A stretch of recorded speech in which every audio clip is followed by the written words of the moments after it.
motorcycles out there.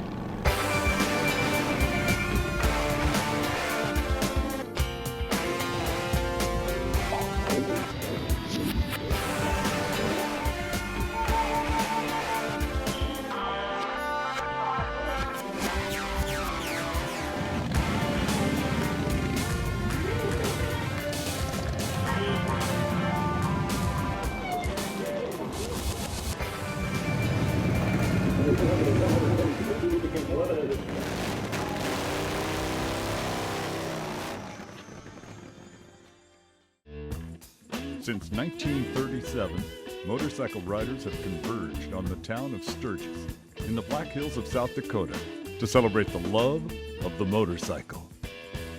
For the majority of the year, Sturgis, South Dakota is a farm and ranch community.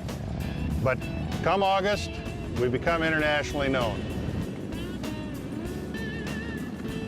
For this 10 days or 2-week period, it's world-class motorcycle event. I would just be a small-town mayor without the Sturgis Rally. We host about 500,000 bikers for this annual event. So about 2-3 weeks before the event, all the vendors start moving in, the storefronts start transforming. For about 10 days, it dramatically changes. We're a town of about 6,000. I'd say we're more conservative than liberal. I'd say we're more Republican than Democrat. We're very quiet, we're very calm. If you could come here during the rest of the year, you would be totally amazed.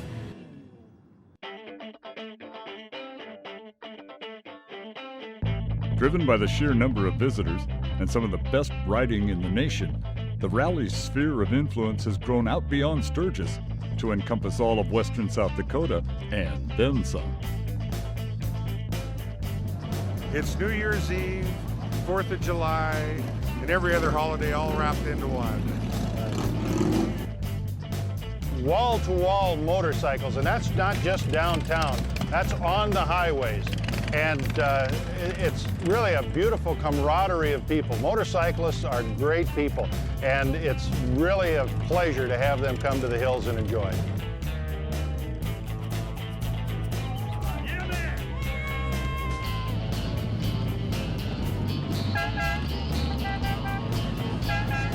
Probably one of the best features about the Sturgis Rally is the fact that because we're in the middle of nowhere, you can bike in, but once you get here, there are several tours of the Black Hills. Each bike trip can last anywhere from 100 to 200 miles if you wish, and of course then you're back to your campground. Campgrounds are indeed in high demand during the rally. They are traditionally the people's choice with their friendly, unsupervised atmosphere and relatively inexpensive cost.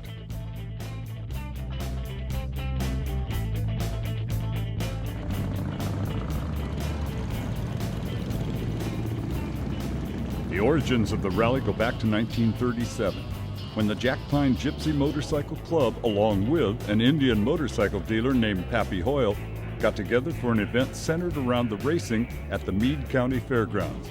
The rally officially began in 1939. Finally, by about 1986, when we became international, Katie barred the door. We've had upwards of 500, and this year they estimate anywhere between 600,000 and 700,000 people. And of course, the one place they want to visit, Sturgis, South Dakota. Sturgis is essentially still rooted in the love of the American motorcycle and the great riding to be had. Only now, the motorcycle has become mainstream American culture. Letting your hair down. This is the ultimate vacation for someone who's works a 9 to 5 and has a family and just the day-to-day life's hard. It is. But it's not here. This is you can leave it all behind here. How do you explain Sturgis, South Dakota in August? It's amazing. If you don't see it, you don't believe it.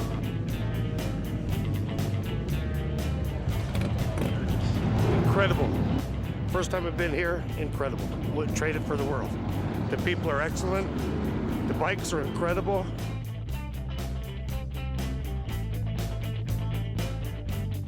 You can see on the faces of the thousands on hand that they have gathered in the Black Hills to be with fellow riders, share their common interests, meet new people, and enjoy the reprise of a week of riding and fun.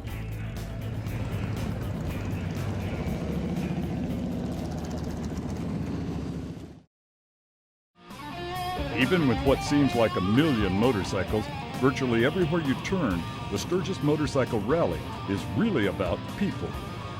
My name is Vincent Daniels, and I'm from Rochester, New York. People from everywhere. Met people from foreign countries. Here too. Tell them we're from Alabama. I'm from Ohio. We came down here to work, meet a bunch of cool people, and then we're gonna go home.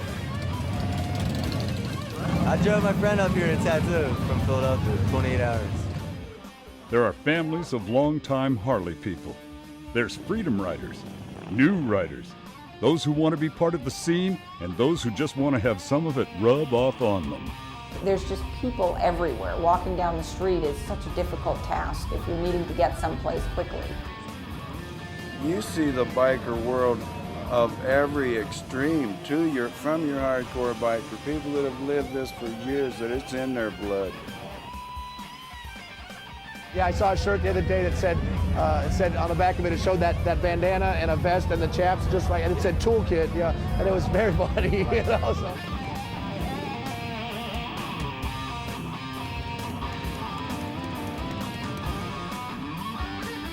This is some of the best family I've seen anywhere. It's all walks of life now. They ride all brands of motorcycles.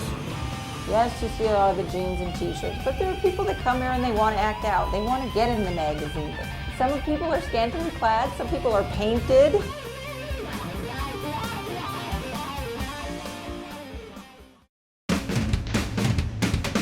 People ride the byways, explore the Black Hills, and find freedom in campgrounds. But the pulse of the rally is found on the streets of Sturgis itself. 24 Hours in Sturgis has a rhythm to it, and it begins early each morning as Main Street quietly reinvents itself for yet another new day. As you wake up, the sounds are like the mating call of all different types of wildlife, only the wildlife are motorcycles. Early morning in Sturgis is mellow, with things like a church-sponsored breakfast.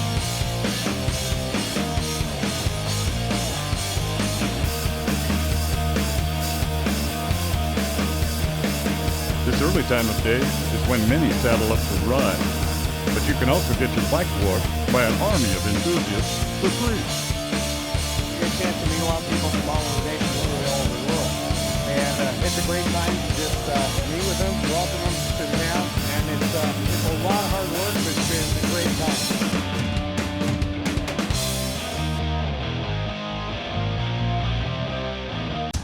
By midday, as the sun gets high in the sky, riders are on the move, and the party pulse quickens. It's unreal to see this little town go. It explodes. It explodes with people. It becomes a mass city. Rock and roll in Sturgis, gotta love it. All the way from Springfield, Massachusetts. People come here because they want to see something unusual.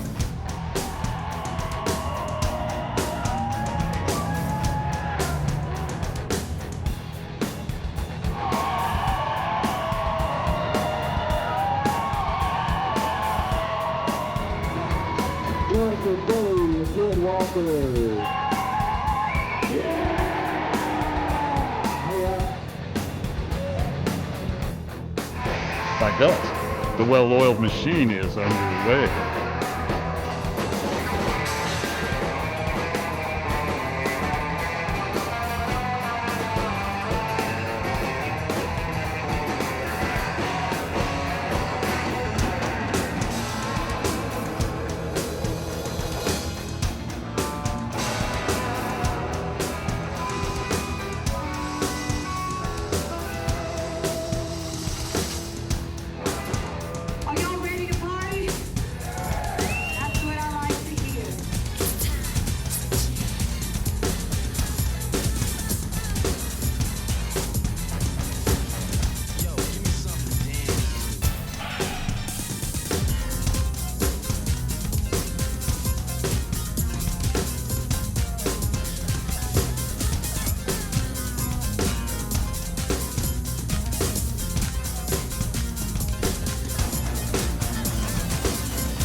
Black Hills of South Dakota have a storied past, and it is rich in man-made and natural history.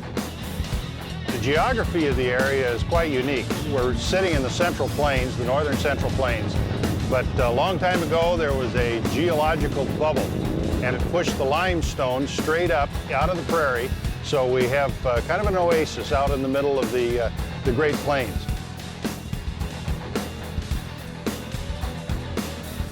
Sturgis and its surroundings are what the soul of motorcycling is all about. The opportunities to ride are, well, just the best.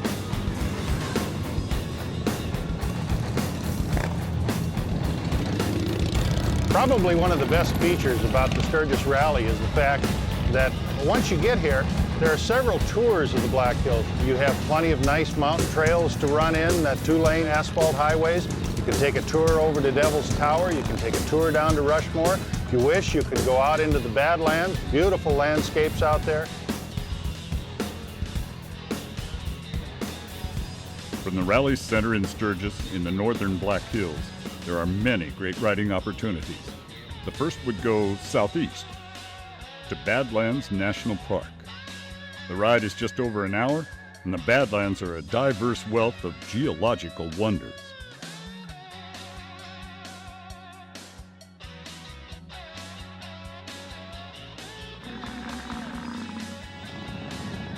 A second ride from Sturgis would take you to the southern Black Hills. A ride of an hour or so will get you to the gateway of many of the richest and best riding areas in the Black Hills.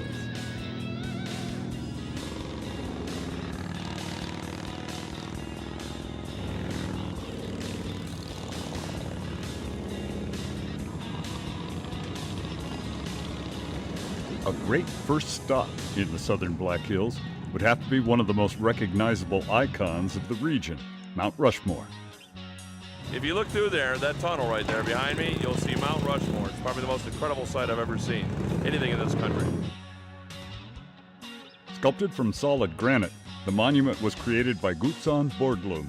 At 50 to 70 feet high, Presidents Washington, Jefferson, Teddy Roosevelt, and Lincoln have a compelling presence. The Mount Rushmore Monument is but one attraction situated in the Black Hills National Forest. The riding is mainly on twisting 2-lane roads that requires the utmost attention while taking in the beauty. The ride can also take you to the highest point in South Dakota, 7,200-foot Harney Peak. The Spiraling Needles formations and Sylvan Lake are found in Custer State Park. You could easily spend a week taking in all the southern Black Hills.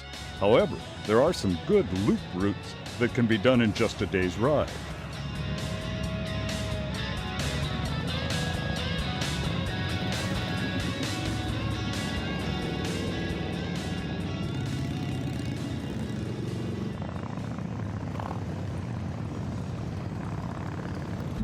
Another exciting touring option from Sturgis heads to the west. In the mid to late 19th century, Deadwood was a thriving center. Today, the town is haloed with the aura of its historical past, from which its legend sprung. The architecture and old western town feel are a constant fascination to the rally enthusiasts who converge on Main Street. The history that is here in Deadwood is unbelievable. I don't think people realize how much history there is here in Deadwood. The gold that was found here, Wild Bill Hickok was shot here, Calamity Jane. These buildings have been restored to what they looked like back at the turn of the century.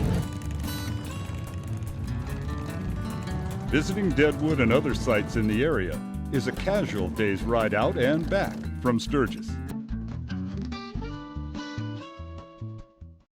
Today at the rally, women riders are everywhere, riding through the Black Hills and cruising Main Street in Sturgis. Women probably account for about 10% of the total riders.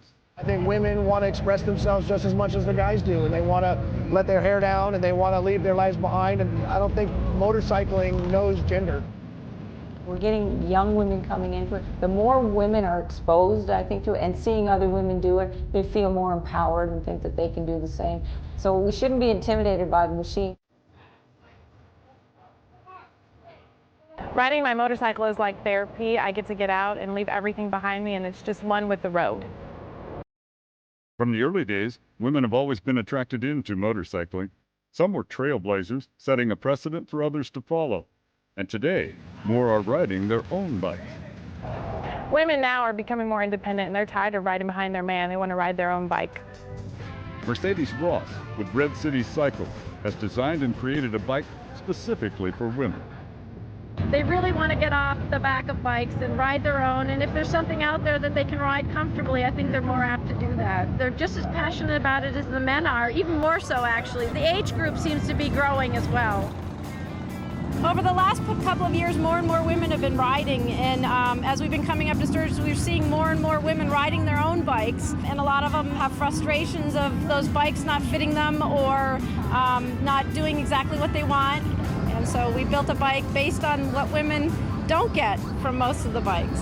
We started with an aluminum frame, which weighs about 100 pounds, and then the rest of the components we brought in from a lightness standpoint. All the parts that we could, we brought in aluminum, billet aluminum. It took about 150 pounds off the bike. The seat measurements, about 22 inches, was also very important. The rake, about 42 degrees, is also very important because it makes it easier to ride.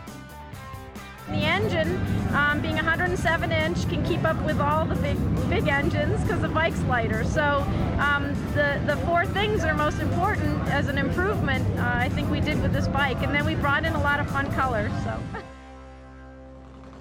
Some women at the rally are not content with just casual touring and participate in the edgier aspects of motorcycling. At Sturgis Dragway, you'll find the girls ripping down the strip aboard some pretty exotic machinery. But perhaps the most unusual example of a woman in motorcycling at the Sturgis Rally is found at the far end of Main Street, where echoes the days of the great speed demon thrill shows of the early 20th century can be heard and seen. Race time, showtime down here at the Wall of Death. Come on over, come on down, folks. It's showtime down here at the Thrill Arena. These Wall of Death started occurring in the carnivals and the state fairs, and they travel all over the country. It's comparable to the wing walkers and the barnstormers. He's going to be riding a 1998 Sportster on a set of rollers. On the inside, I'll be riding a vintage 1928 101 Indian Scout on the side of that. A star attraction at the American Motordrome's Wall of Death is a true woman in motorcycling, Miss Samantha Morgan. We feature the only woman trick rider in the world, folks. Miss Samantha Morgan out of West Palm Beach, Florida. She traveled all the way to Sturgis just to... I love the sport. I love to ride. I'm here for the ride. And the fact that we make people happy doing it is just, it's a win-win situation. I was told by an old showman one time, that's your job is to make it look easy. We have 5 different acts on the inside. We have a go-kart, we have a trick ride, we have the dips and dives of death. Climax of the show is an act that has Samantha with trick riding partner Jay Lightning.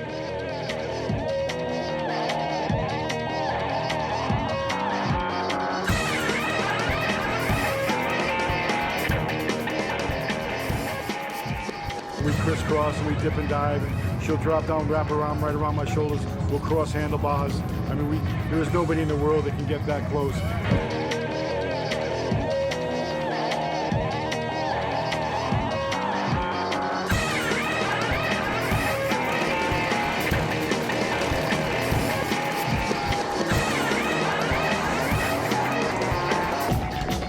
I've been in the business and an enthusiast for my whole life. And it's a lot different now than it used to be. There are a lot more women now. You get to do something that you love for your living. It's a secret of life. I am proud to be a woman in motorcycle. I've been proud my whole life.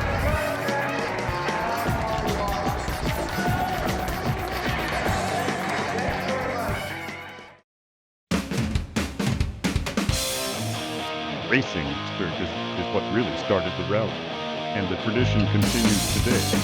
Flat track races of all ages, with bikes spanning 60 years, have gathered at the Sturgis Fairgrounds half-mile dirt oval for a day of racing.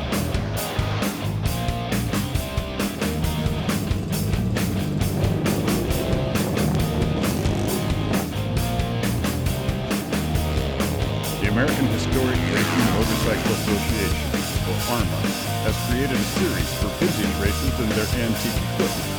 At this event in Sturgis, they share the track with modern bikes and riders.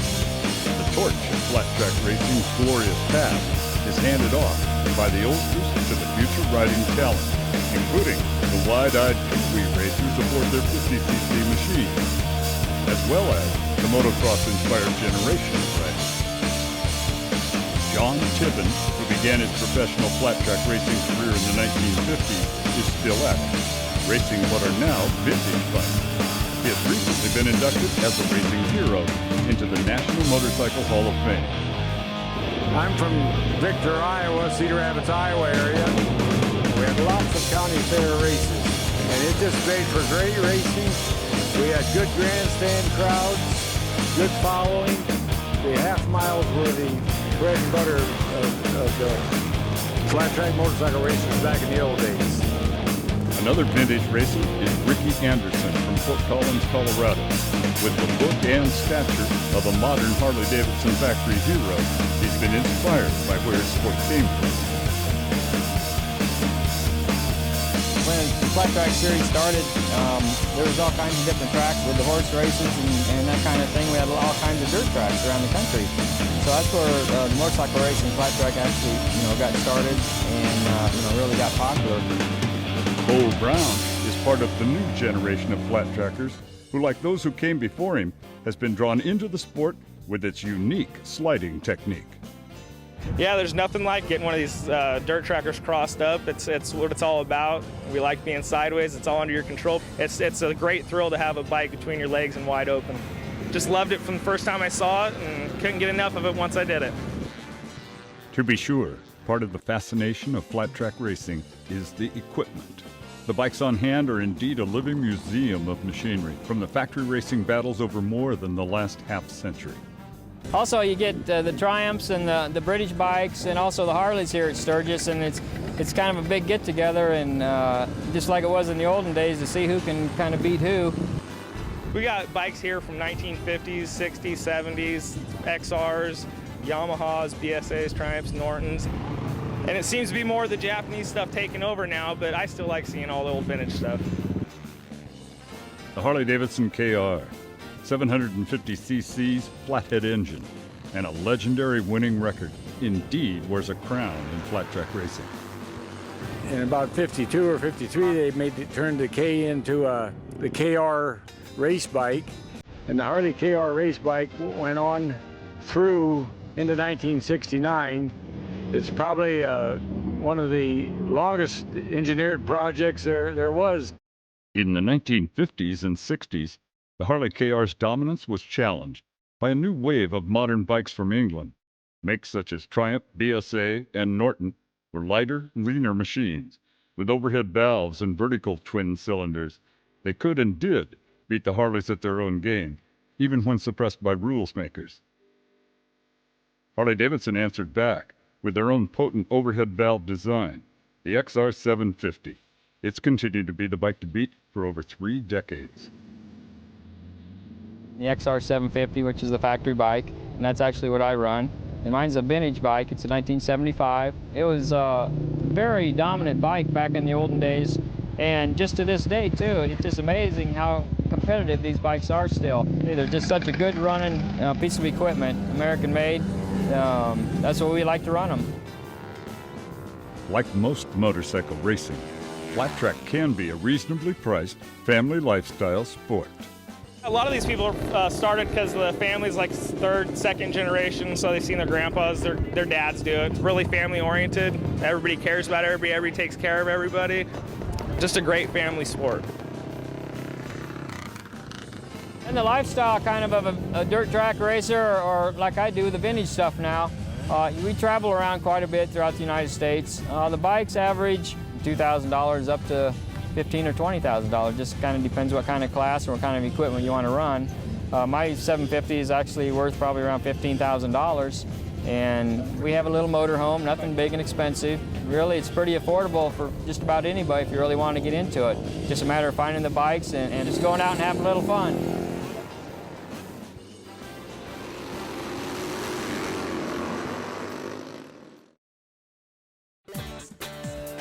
As the people attending the rally have diversified and grown, so has the commerce at Sturgis. Today, that includes many different opportunities for shopping and eating.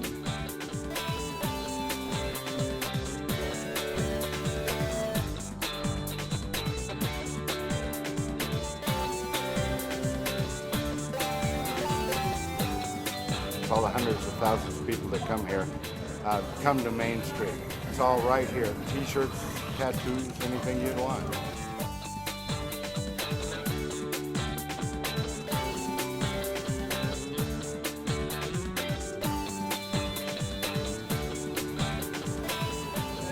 My biggest selling thing are the Philly cheesesteaks.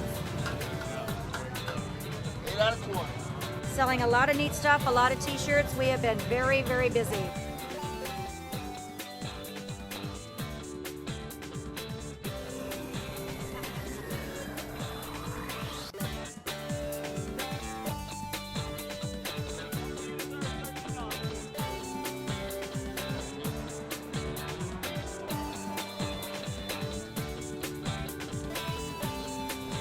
I think we have about 900 vendors in the city during the rally.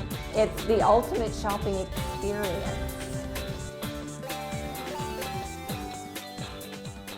Shoppers can expect to find handcrafted goods at Sturgis, like those from Coyote Bill, who with his leatherwork mixes artistry and lifestyle.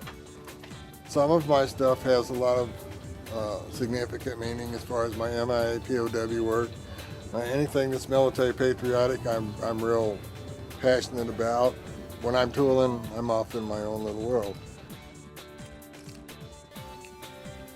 Unusual wood carvings are the specialty of Biker Barney, who favors red cedar for his work.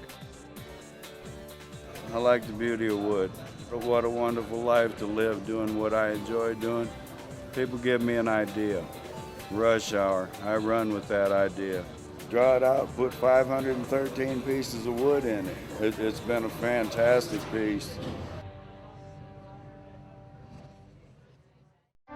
At the heart of the rally, on Main Street, is the Sturgis Motorcycle Museum. It is an archive of the rally and of motorcycling itself.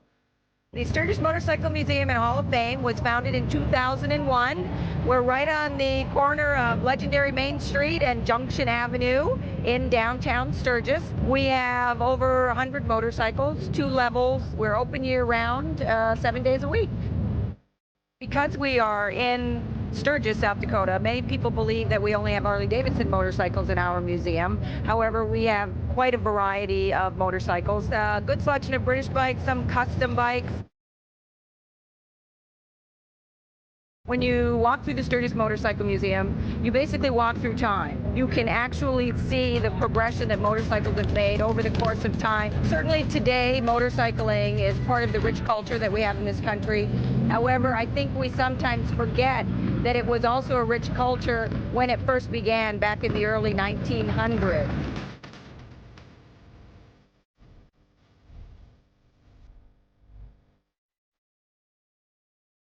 We also have exhibit rooms down in the lower level. We have on loan AMA's Women in Motorcycling exhibit, which chronicles the history of women in motorcycling, featuring several of them.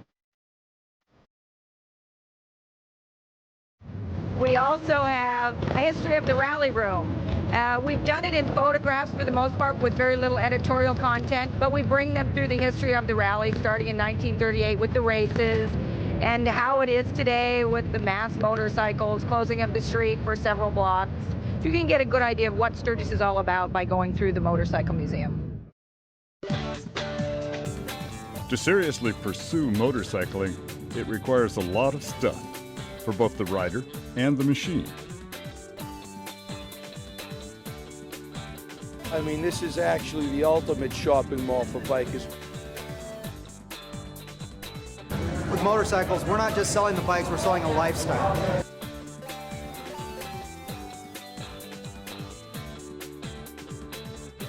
Indeed, at the Black Hills Rally, the consumer is king. It's become an interactive information portal for all things motorcycling. While browsing hands-on and educating themselves about products and technology developments, Buyers also influence the products that come from this multi-billion-dollar industry. The product range can touch anybody from, the dollar spender all the way to the $1 million guy. For those who live this lifestyle, the motorcycle has become a palette for expressing personal style, from simple utility equipment to creating unusual applications for the V-twin. The rally can pique the imagination and inspire, but in today's highly stylized two-wheel culture, standing out from the crowd can require a serious financial commitment. You better be a CEO to buy any of this stuff, or a high-end bank robber, one or the other. Or you can take the minimalist approach and ride vintage bikes. They excel in real utility and deliver a great riding and ownership experience. We love these old machines. The machines were made for riding, and I think that's what we ought to do with them. I've ridden this old BSA out here, I think it's 17 times over the years, and back. We never trailer anything. This is like old farm machine where you can fix it on the side of the road a lot of times. So it's a fun time. It's a fun time.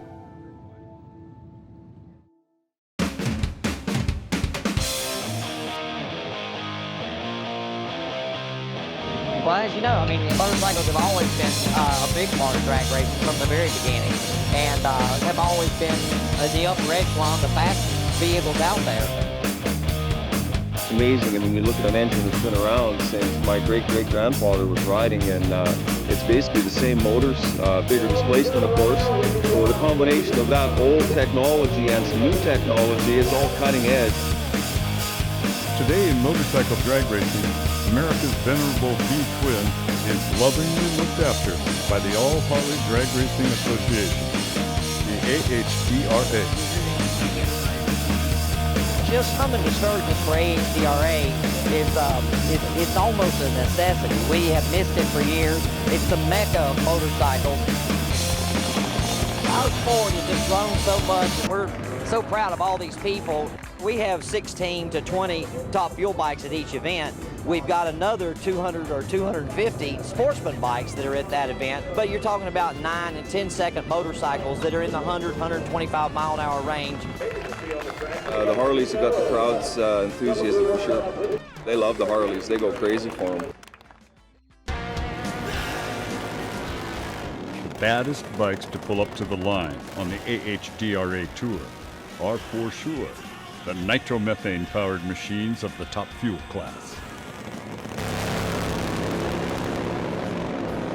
I've been doing this for 35 years, and if you'd asked me 30 years ago, would you see a Harley-Davidson go 200 miles an hour? I'd say you're absolutely crazy.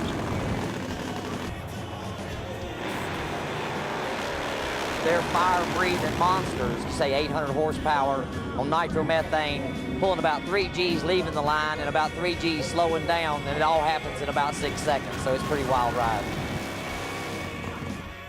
The only real limit we have in top fuel right now is 175 cubic inch motors. Other than that, it gives us a lot of ways to innovate and try different combinations, see who can really run it ahead of the pack.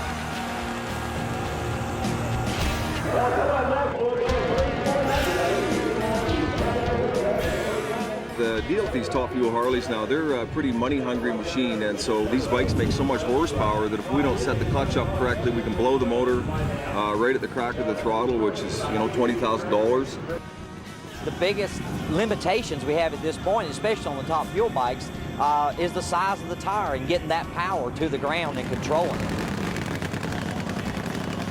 They've come up with a new fuel system that a lot of the top guys are running. We have one on our bike, and it allows you to correctly deal with all that nitro you've got in the motor, and it's kind of revolutionized top fuel Harleys. I think we'll see some of the big guys running in the 5s on a non-blown bike this year, so it's amazing.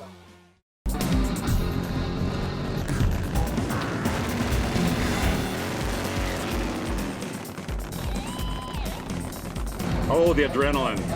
And there's no better drugs than that, believe me.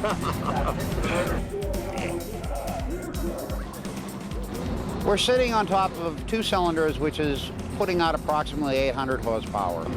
There has been some severe accidents from it, because when that head comes off, it's just like a rocket coming out of the ground. Nitromethane is not forgiving.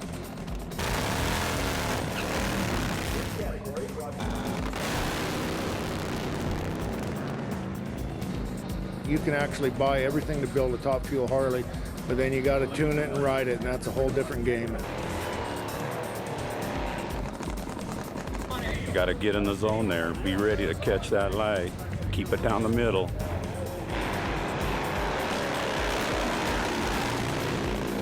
The big thing comes when you got to shut it off and the wheel comes down.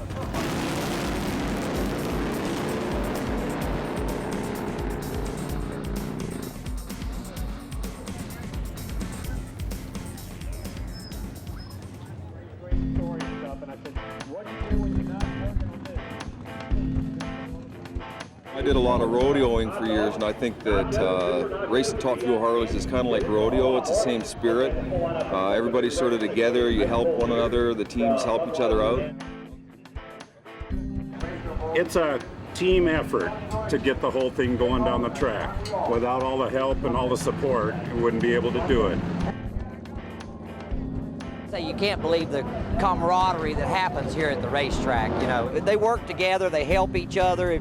I've seen people take pieces off of their motorcycle to get somebody else going, and then scramble to get that piece back on their motorcycle when their class comes up. So it's a family affair. It really is, and I enjoy being a part of it.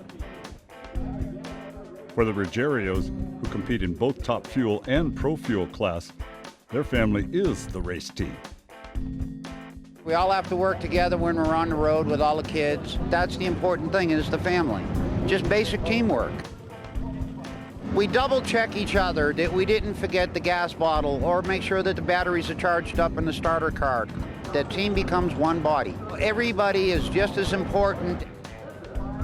My son drives a motorcycle. It's like a kind of a dream come true.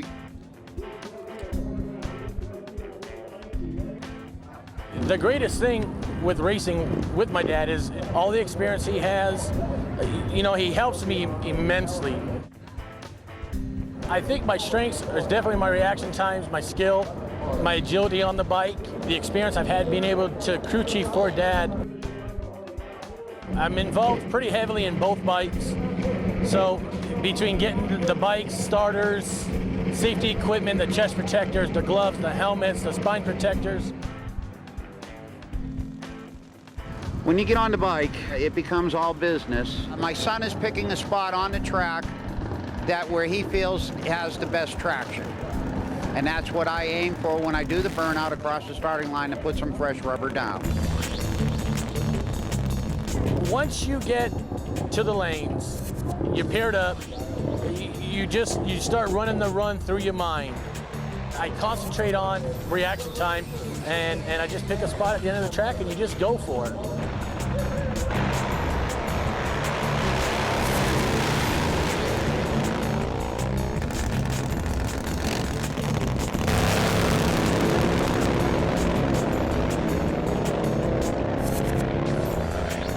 I think the highest emotional charge for me is when my crew, when my wife and the boys, they jump up in the air when I've won a round of eliminations.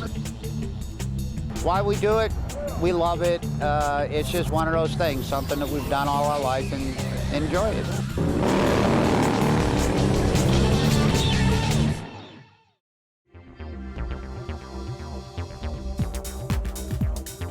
Blast, man. Definitely come check it out.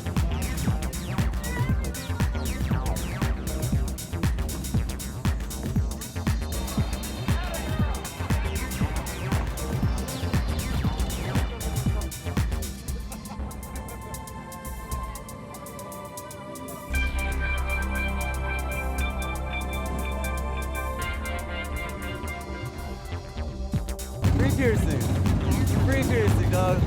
Get that piercing, always wanted. All kinds of customers. All ages, all races. A lot of Sturgis tattoos. A lot of virgin tattooers. Naked skin, there's lots of naked skin out there. I just got a Celtic shamrock on my wrist. The only thing that really hurt is that I kept hitting nerves and I could feel it tingle through my fingers. I've always wanted a shamrock, and it was my first tattoo.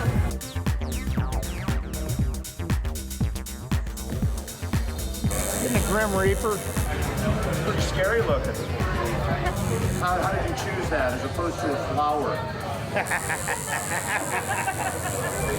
It's kind of like the difference between a Honda and a Harley, you know?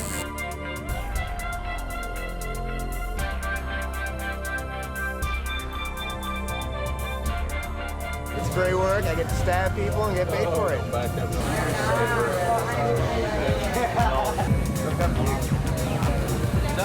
Jesus is my inspiration. I do everything for the Lord. It's gonna hurt.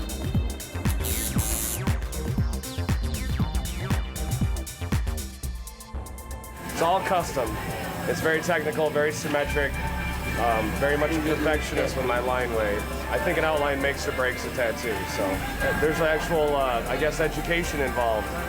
It's not just an idea so much. There's certain rules that we sort of follow. It's just like a barber shop. You hang around it long enough, you're gonna get a f***ing haircut.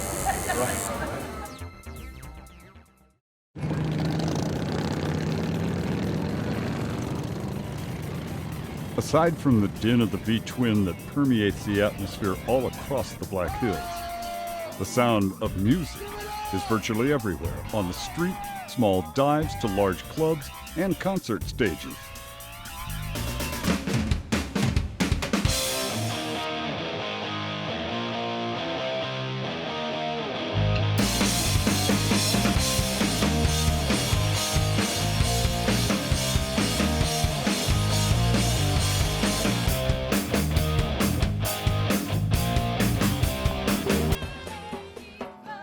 This soundtrack for the continuous party is powered by musical artists who deliver the goods from the labor of love.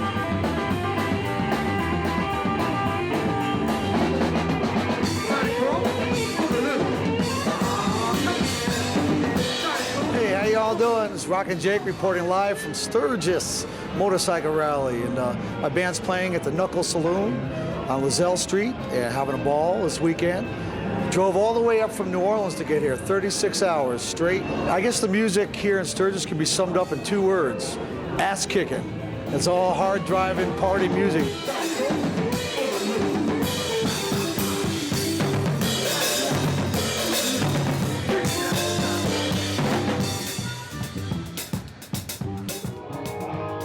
Joe Santana is a musician of many talents and knows where the motorcycles and music meet. So we're gonna do it for you one time. Sometimes the music scene here is actually set up to drown out the motorcycle sounds. You know, that's I mean, the motorcycles, I mean, if you could hear it in the background, I mean, you got motorcycle permeating everywhere. Jalen Crossland from Bighorn, Montana brings his bag of traditional banjo and guitar picking. Well, the music scene here, I think, aside from the motorcycles and the women, is the most important thing of the rally.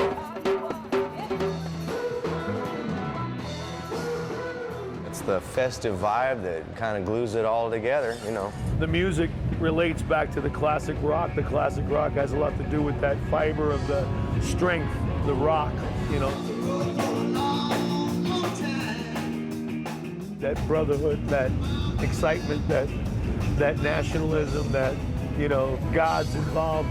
Biker music is freedom. It's what gets us dancing when we get off our Harley.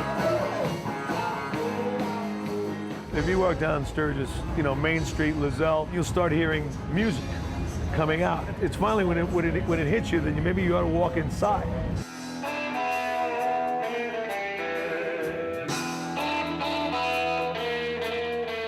The music scene here is so vast. There's something for everyone. Most of the clubs here in Sturgis are really big, like Full Throttle and Broken Spoke and Buffalo Chip are huge venues, hold thousands of people. I mean, you've got small bars that hold only about maybe 40, 50 people, and there'll still be a 4-piece rock band on stage, which carries out to the street.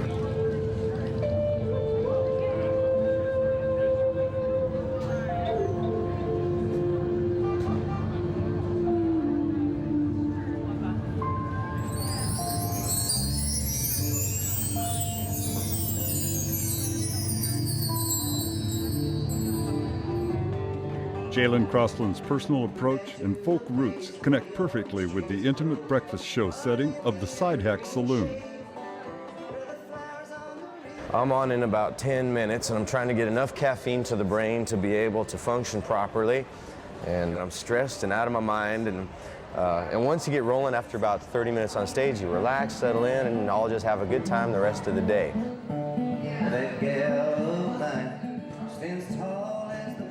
As a writer, I try to take an old-time sound, but give it modern themes and talk about things that are relevant now. This is a song that deals with the hardships of dating chicks who are taller than you are. I try to write about rural themes. Honky-tonk bars and, stuff like that.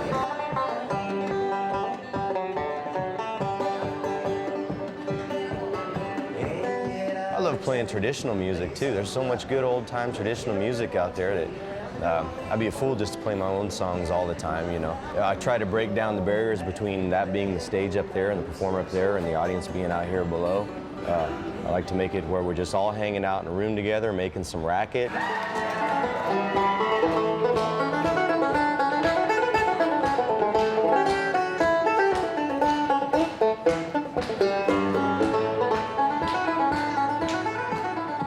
I've been coming here for 4 years, and it's a party. It's an endless party here all week long. It is every year, and by the end of it, you're dumb as aquarium gravel.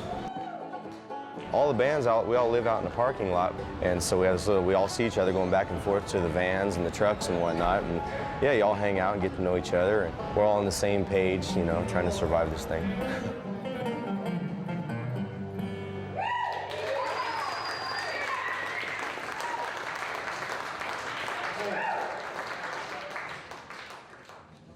Joe Santana's veteran status at the rally is from being one of the hardest working artists in the Sturgis music scene, and he knows how to connect with the biker nation.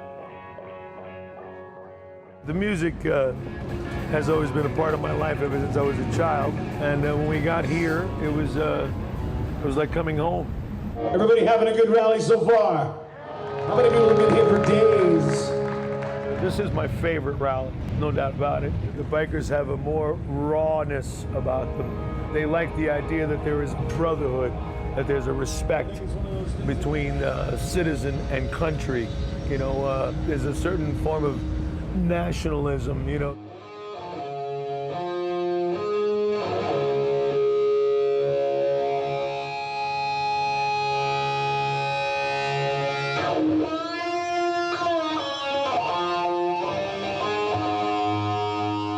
has a tendency to put people together. That's what the whole basis of the rally is about. And when you talk about putting people together, things that put people together are things like the music.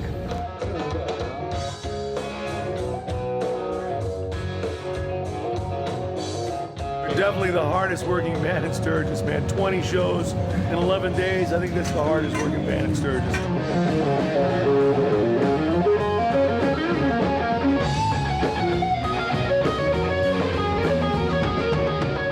Very hectic, and you've got to stay focused.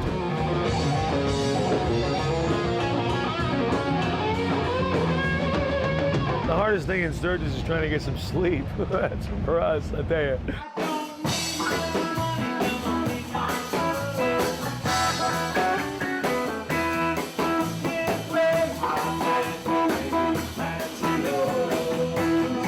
You can hear the throat is pretty well gone.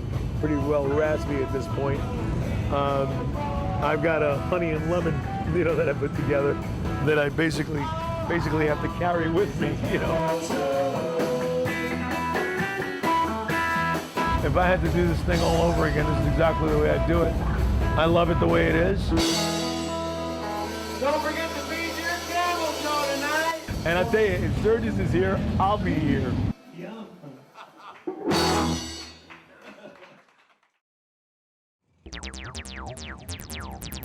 The sights and sounds that abound around Southwest Dakota during the rally always get back to attitude, style, and sex appeal. It's the buzz on the street and the people you meet It's worn in the cool gear they've got on, and in many cases, the bikes they ride. The pinnacle of cool and extroversion has got to be the exotica in metal that is the custom motorcycle. Paul Yaffe has earned his stripes as a current star in the custom bike world. Motorcycling in general, this whole event is a lot about getting people love attention. They love letting their hair down, having some fun, and custom bikes do that for a lot of people too. I think the people that come to Sturgis, the people that love to ride, that love motorcycles, I think they appreciate the energy and the design work and stuff that goes into the custom bikes. Paul Yaffe is just like his company name, Paul Yaffe Originals. He's an original. The guy does stuff that other people see and say, why didn't I think about that? He's one of the kings of what we do and what we aspire to be is a guy like Paul Yaffe. He's the best. These machines can be many things to many people. To youngsters, they are something to aspire to. To builders, they are art, public image, and the future. To manufacturers, they are hopefully good business. And to buyers, they are the ultimate head-turning ego trip. Yeah, I think that's the first thing that people see is they see a color that attracts them to it, or they see a stance that they go, wow, look at that. The body is really what creates the bike's profile. The paint gives it a personality. Custom bikes are like totally enveloping eye candy. They get your complete attention and fascinate you with chrome and color, and you walk away with a smile on your face. You get a frame, a motor, two wheels, and you have your canvas, you know what I mean? And then everything else you can build around it to tickle yourself. It's what you can make them do. It's crazy horsepower, it's great handling. That's what I get out of them. That's what makes them sing to me. I think the bike builders, like everybody at Sturgis here, they're real receptive of each other and really, they like to help each other. Everybody works together. You get some of the world's most noted and up-and-coming bike builders that come here, either showing off their latest creations or trying to make a name for themselves. Of course, it's competitive, but I think it's more of a camaraderie than it is a competitiveness. I mean, I got into this stuff because I love to ride. You know what I mean? So, and I just wanted something cooler to ride. I think there's a certain nakedness to our bikes, where they used to be cluttered with a bunch of components. We've made one component that does the job of many. So there's a certain flow from front to rear. Sleek and naked. Yeah. Sleek and naked would be our bikes. Yeah. For me, it's a lifestyle. I love motorcycles, and they're my therapy. It fills something for me. Without it, I've got a hole. I'm my own worst critic. The whole process creates great self-esteem. There's a huge sense of pride in overcoming a task. Me against the metal, I guess. Brian Hennon is a builder with all the right stuff, who doesn't have to sign autographs yet. He's come to Sturgis with a machine that surely ranks in the elite class of radical customs. We build one-off custom bikes. None of the bikes that we build are the same. They're all one-off. This is all hand fabricated. Everything's hand built on the bike. So we paint all our own bikes right on site, right at the bike shop. We don't have anybody else build anything else for us. We build it ourselves. Yeah, the theme behind the bike is basically based around the blown supercharged 124 S&S motor. The tank is a one-off production, basically to carry the fuel to supply the size of the engine in the bike. The Magna Charger is not new to the industry. It's been on cars forever. Now they've been introducing it into the motorcycle industry. Basically, we started out with the bike being really wide in the front with the front end. It's running a monster front end, carried it into the tank and gradually got wider and then kept it wide going all the way through. And like I say, it was because of the fact of the size of the motor. We need to have the fuel capacity on the bike with that motor. The tank took us about 2 months to build. The back fender, the front fender, everything's hand built on the bike. The paint scheme is basically my color scheme. The biggest satisfaction I get out of manufacturing bikes is being able to stand back and appreciate what you've done after the fact, after it's all done. So you want to buy a custom bike? Ron Sims and his sons from Hayward, California have impeccable industry credentials. He also has some old school wisdom in the business of custom motorcycles. Yeah, there's quite a few companies out right now that are actually, producing kind of a cookie cutter custom bike. And they'll go anywhere from 25 to 35,000.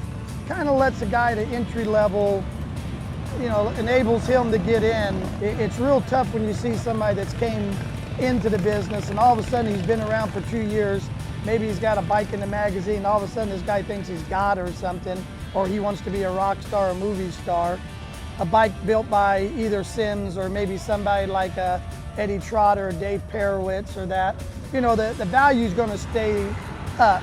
Most of our bikes, if we sell a bike for $50,000 or $60,000, it's not unusual for the person to keep it for a couple years and get $50,000 or $60,000 out of it still. The resale value is a lot greater. And I feel sorry for a lot of these guys because they'll go buy a bike for $35,000, they'll finance it. 6 months down the line, they can't get $15,000 or $18,000 on a resale. The interest in personalizing bikes drives the market, which has led to the distinction between a manufactured and a handcrafted custom motorcycle. You come up to our booth, we'll have 20 or 30 bikes. Every one will be different. You go to these other guys, they'll have 50 bikes lined up. They're supposed to be customs, but they're all the same. So that makes it not a custom bike. A guy that actually sits down and hand fabricates the bike himself, and you'll never see the same one twice. Those are custom bikes. So what is the signature of a Ron Sims custom? We've always been into kind of like this real, more of a kind of a pro street, kind of a digger, almost drag type look. Our bikes are usually pretty low to the ground, pretty fat, and always real powerful. We've always been known as gearheads first. We actually even manufacture our own motor.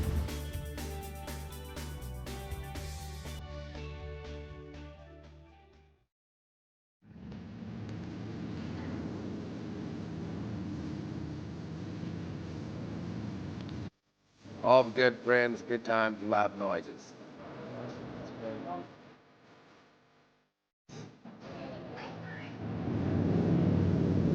So are you coming to the next Sturgis rally? If you do, you'll be sure to get caught in the endless street party and feel a part of Instant Street family. And if you ride, you'll find the experience of getting out on two wheels into the natural world of South Dakota exhilarating, to say the least. And indeed, it's all part of the spirit of the Black Hills.